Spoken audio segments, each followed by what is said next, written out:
Hello and welcome to the Kyle Army circuit on the outskirts of Johannesburg in South Africa. There we go, got there eventually. Where we have sprint qualifying with a South African Grand Prix sprint race. Of course, we're on the old layout, the one that was used in the 1970s for F1, not the current layout that you know about, that we all know about today. Of course, it's the old one from back in the 1968 to 1988, before it was, of course. Actually, no, was it? Yeah. Then it was changed. When was it changed, actually? I'll have to have a little look. Yeah, it was 1988 that they changed it. Yeah, sprint qualifying is all done. I don't know why Piastri is still setting laps. We are well done. We are still in the 2013 cars. The reason for that is the cars. There was a little bit of a delay, but we should be back in the 2026, or we should be debuting the 2026 cars in Argentina in 2 weeks' time. Yeah, your grid for the first sprint race of the season. We've got 3 people not setting laps. It's Ocon in the Haas, George Russell, the reigning world champion in the Mercedes, and Max Verstappen in the Red Bull. That is a huge shock, especially Verstappen and Russell. Big surprise there that they are unable to set a lap. I'm not actually sure why. What happened to them? Did they get damaged or something, or what? Maybe they just went out too late. It could be as simple as that. You get 5 minutes and that's it in sprint qualifying now. But yeah, then you got Drogovic in the Cadillac, Leonardo Fornaroli making his F1 not debut, because he had a debut in a wildcard race in the Italian Grand Prix last year. He will be making a series of starts this year for Haas, because it was announced about a week ago that Jack Doohan would be doing European Le Mans Series as well, and the first round of the season happened to be this weekend at Barcelona. So yeah, he'll be missing a few races, and Leonardo Fornaroli will take his place. He isn't actually the official reserve driver for Haas. It is Connor Zilic, but if you know anything about him, he's a NASCAR driver. If you know anything about NASCAR, they race every single week. So,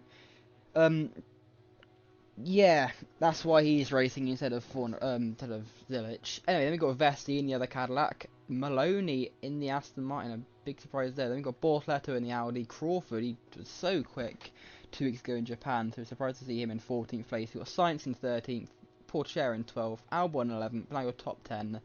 Behrman, Hadjar, Lawson, the two V cars doing very well. A surprise from Behrman as well, considering his teammates on pole. Tsunoda in 7th, he was Mr. Saturday for the first 3 races, and last time out he didn't get pole, and it's not going to be a great sprint qualifying either. Got Antonelli in 6th place. Remember, Verstappen won last time out. Of course, I mentioned that, so that's a big shame for him not being able to set a lap. We've got Colapinto and Gasly. The Alpines are flying this season. I mean, they were flying last season as well. Then it's Lando Norris, then it's Oscar Piastri, and it's Charles Leclerc by 0.6 of a second. That's a huge margin to him being on pole. So let's watch his lap then. First of all, though, this is after his flying lap.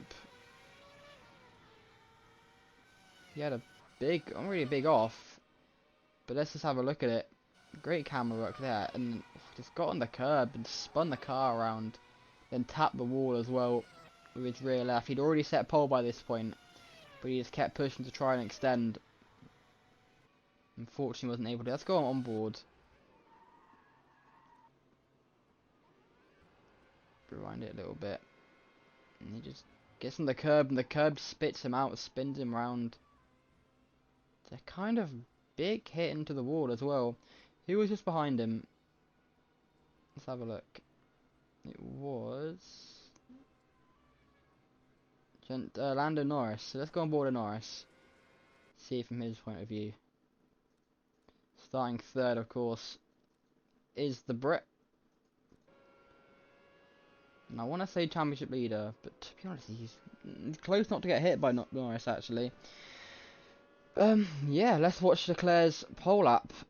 I think it was a few laps before this. He was already first. No, he wasn't already first. This is when he was second. I think it was this lap. Yeah, it was this lap. So let's go on board with Charles Leclerc for a lap around Kyle Army.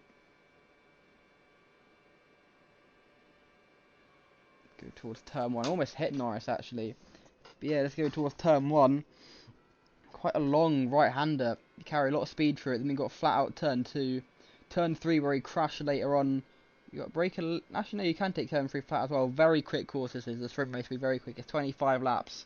and a lap taken less than a minute. Then turn 4, almost kind of flat out as well. You can lift a little bit if you want to, but you can take it flat out. First slow corner, and only 2 slow corners really on the track. 1, 2, 3, 4. That's turn 5. Then we got 6 and 7 chicane. And we got the turn 8 hairpin, a bit wide actually through that corner.